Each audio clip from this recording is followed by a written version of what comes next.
Many of the African slaves freed from countries like Brazil began to return back to their home continent.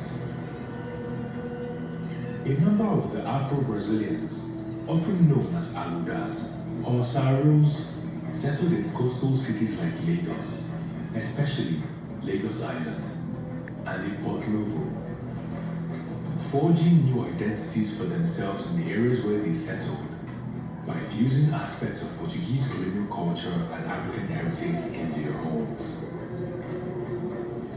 Their presence, visible in the new, unique Brazilian-style buildings around Lagos Island, with many of them also passing down their adopted Brazilian names and heritage to their descendants.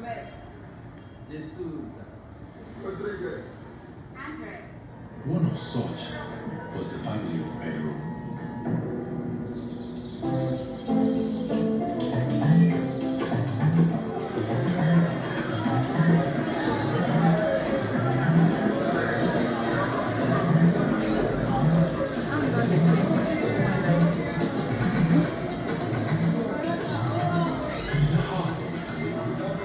They once took the home of Akin Sheye Pedro, the proud Afro-Brazilian house steeped in history and a testament of Lagos culture.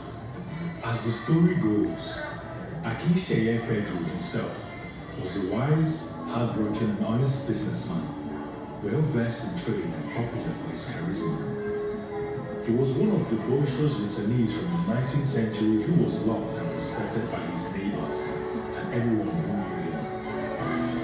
He possessed a deep knowledge of history and culture, and his home was reminiscent of all that he was. For decades, the house of Akin Sheye Pedro stood the test of time as it watched over Lagos, its walls echoing with tales of old Lagosians and several inhabitants of the Pedro clan, its roof touched by the spirit of resilience and bustling trade of the eco business and shop owners.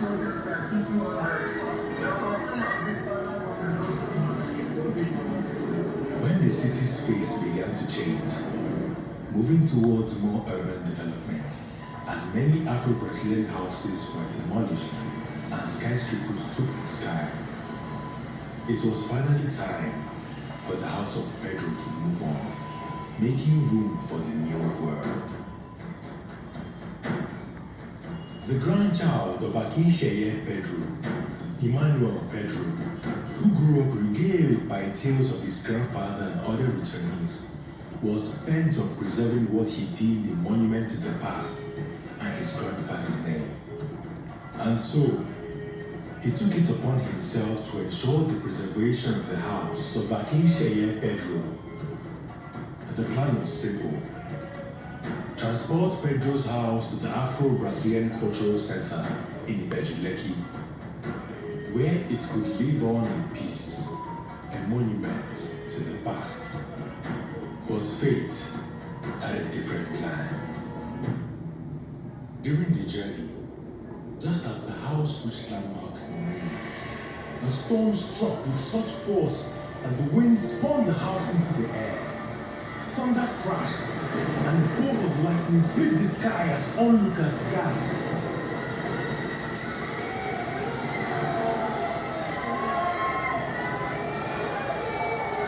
When the dust settled, the house had landed perfectly on its roof. Flipped upside down, the house of Pedro had fallen. And so, time passed. But the old house's walls remained intact, as if Akin Sheye Pedro himself had willed it to stay standing. Some say it's the house's way of holding on to the spirit of Lagos, a reminder that no matter how the city changes, its roots and everything that defines the city that never sleeps always remain intact, no matter the upside downs.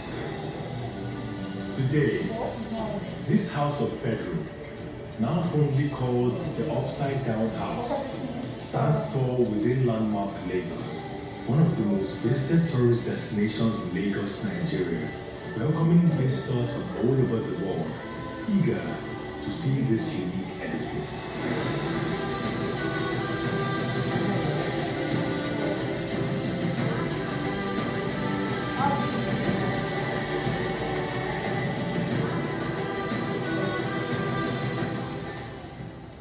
iconic landmark Upside Down House will tell many stories in its glory.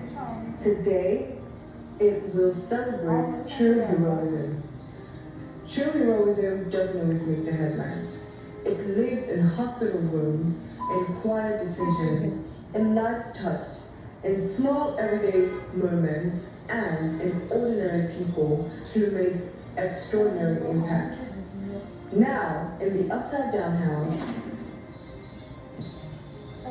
through the Everyday Heroes program, we honor the legacies of those who sacrificed to protect, serve, and uplift humanity. Together, we journey through their stories and celebrate their impact.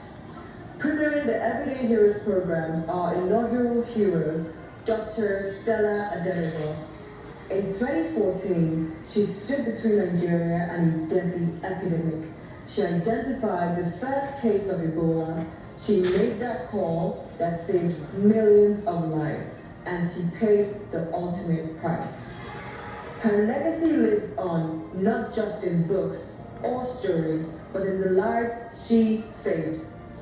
Through the Drassa Health Trust, her impact continues, and today we remember her, we honor her, and we learn from her, because everyday heroes walk among us, and some never leave us.